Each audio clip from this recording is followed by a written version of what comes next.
Ave Maria, paix et joie à vous tous, frères et sœurs. Je vous salue dans le Saint-Nom de Jésus et de Marie et très heureux et reconnaissant au Seigneur pour la vie qu'il nous donne, la grâce de pouvoir nous retrouver tous les jours. Voilà, nous continuons toujours notre parcours avec contes et légendes. Nous sommes dans les histoires bibliques pour mieux connaître l'histoire de notre salut. Aujourd'hui, et après Gédéon, nous allons parler de Samson, l'homme fort aux cheveux longs. Alors, bienvenue à bord de ce Boeing 791.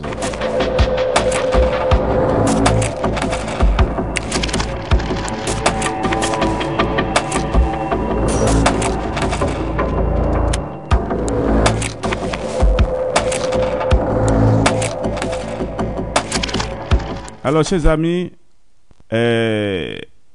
mettez vos ceintures et nous allons commencer notre aventure. Et bien voilà, et avant de parler de Samson, nous voulons ouvrir un chapitre spécial. Et ici, nous sommes dans le livre des Juges, du chapitre 10 au chapitre 12, les prédécesseurs de Samson. Oui, à la mort de Yaïr, les Israélites abandonnent Dieu au profit des faux dieux des peuples voisins. Alors, la colère de Dieu s'enflamme contre eux et Dieu les livre aux mains des Philistins et des Ammonites. Ceux-ci les maltraitent pendant 18 ans. La détresse des Israélites est extrême. Alors ils crient vers Dieu en disant : Nous avons péché contre toi, ô Dieu, car nous t'avons abandonné pour servir les Baals. Dieu leur répond : Quand vos ennemis vous opprimaient et que vous m'avez appelé au secours, ne vous ai-je pas sauvé ? Mais vous m'avez abandonné pour servir d'autres dieux. Demandez à ces dieux de venir vous sauver. Aïe, aïe, aïe, aïe, aïe, aïe. Les Israélites répondent à Dieu : Oh, nous avons péché. Tu pourras nous traiter comme il te plaira. Mais s'il te plaît, aujourd'hui, délivre-nous d'abord. Ouais, l'homme. Oh là là là là. Les Israélites font disparaître tous les faux dieux et adore maintenant le vrai Dieu. Alors Dieu se laisse toucher par leur souffrance. Tandis que les Ammonites campent à Galade, les Israélites campent à Mispa.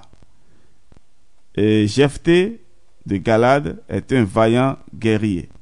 Il est le fils d'une femme étrangère. Ses demi-frères le chassent de Galade en lui disant : Tu n'auras aucune part de l'héritage de notre père, car tu es le fils d'une femme étrangère. Alors je m'arrête là pour souligner ceci rapidement. Vous voyez comment les Israélites ont supplié le Seigneur. Sauve-nous d'abord aujourd'hui là, sauve-nous d'abord. Et après tu peux nous punir. Et combien de personnes aujourd'hui, frères et sœurs, combien de personnes vont chez les charlatans et pensant que bon, leur vie va changer. Ça ne peut pas changer. Vous laissez le Créateur et vous allez chez la créature. Et quelle créature encore ? Créature infidèle. Créature infidèle. Ce sont les disciples de Lucifer. Ces charlatans-là, qu'est-ce qu'ils vont te donner ? Qu'est-ce qu'ils vont te donner ? Je causais avec un jeune homme la dernière fois sur les tactiques de Lucifer, de Satan. Et donc, Satan, à un moment donné, il te fait miroiter un spectacle émouvant. C'est-à-dire, et comme il avait fait entre-temps avec Jésus, c'est-à-dire il t'amène au sommet de la gloire. Et il te fait voir que tous ceux qui sont en bas là, ils t'appartiennent. C'est-à-dire que tu es au sommet et tu as droit et pouvoir sur tout le reste. Mais il ne te fait pas comprendre que en bas là, il y a aussi des résistants. Si bien que certains hommes, quand ils ont l'argent, ils ont le pouvoir, ils pensent que tout est fini. Ils pensent que tout est fini. Mais ils ne pensent jamais qu'un jour, ils seront et plus bas même que le peuple. Et cela arrive très souvent. Les gens qui, à un moment donné, pensent qu'ils sont le Tout-Puissant, Dieu laisse le temps parfois à l'homme pour pouvoir comprendre beaucoup de choses. Mais nous sommes souvent aveugles et têtus. Nous sommes aveugles et sourds Malgré les interpellations de Dieu, malgré les événements qui doivent nous rappeler à l'ordre, nous sommes toujours là. Combien de personnes continuent encore d'aller chez les marabouts alors que hier, ils ont été déçus, rien n'a marché dans leur vie. Combien de personnes peuvent témoigner que, oui, voilà, j'ai été chez un marabout et aujourd'hui, mes choses marchent bien. Ça va marcher pendant un temps. Ça va marcher pendant un temps. Donc, ne me dites pas qu'au moins on a trouvé de soulagement. Mais non. Lorsque Satan te donne quelque chose, c'est pour un temps. Mais après là, il va tout avoir. Au fait, il te fait travailler. Et il te fait croire que, oui, voilà, ce que tu es en train de faire là t'appartient. Mais au fait, ce n'est pas pour toi. C'est pour lui. Il te fait travailler et tu penses que tu as gagné quelque chose. Mais le jour où il va se lever, il va tout arracher. Et quand tu veux parler encore maintenant, c'est là où il t'abat.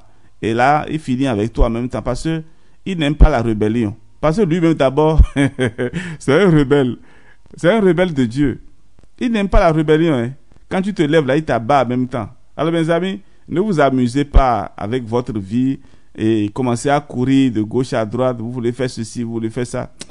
Parfois, quand je regarde certaines personnes se comporter comme si les marabouts sont leurs dieux, à la fin là, regardez un peu la vie de ces marabouts, de ces charlatans.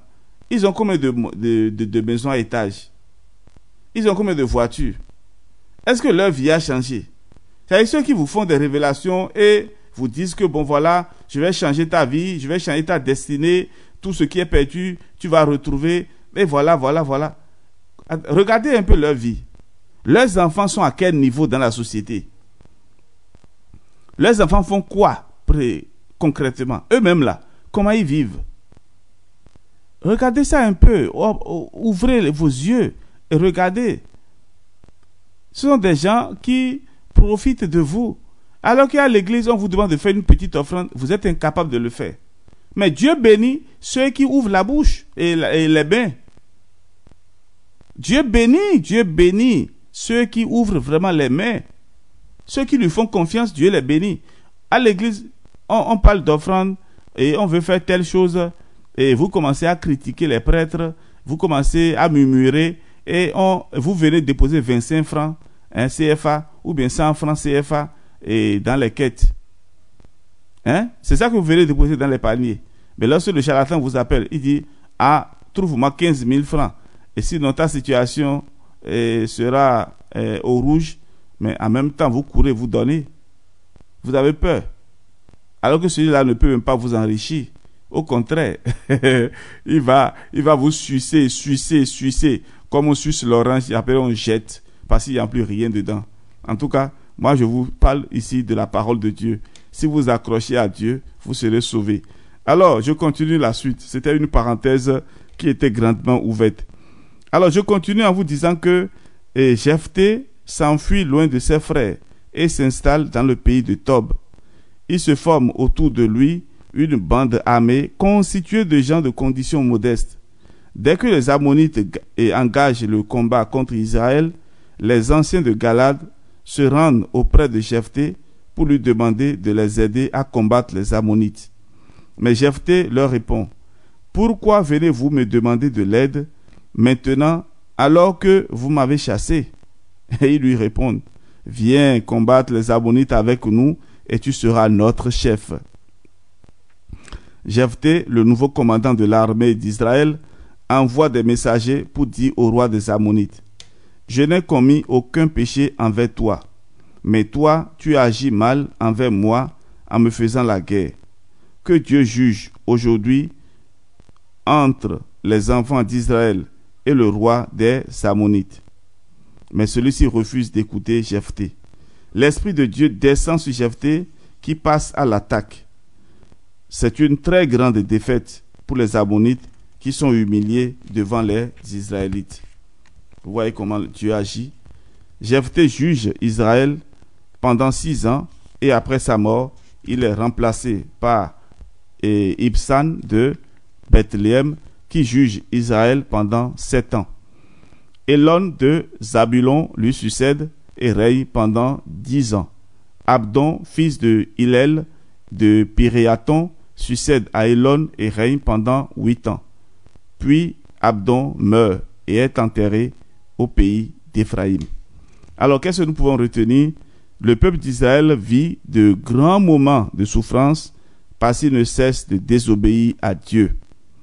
Les juges se succèdent et Jephthé, le fils rejeté par tous ses frères, devient, avec l'Esprit de Dieu, le sauveur de tout le peuple d'Israël. Il humilie les Ammonites.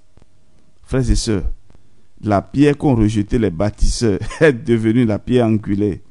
Si tu es rejeté dans ta famille, prends patience, le Seigneur va t'élever.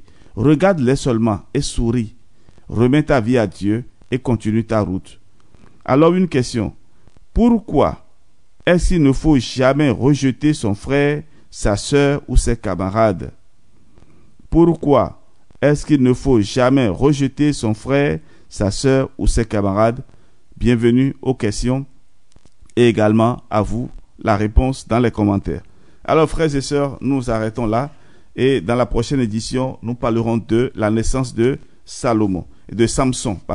Alors que Dieu, notre Père, soit avec vous, qu'il vous donne la joie de sa présence et que avec ces histoires bibliques, que nous trouvions la force pour grandir dans la foi et dans l'espérance. Soyez bénis, à demain, et que Dieu soit notre force, notre détermination.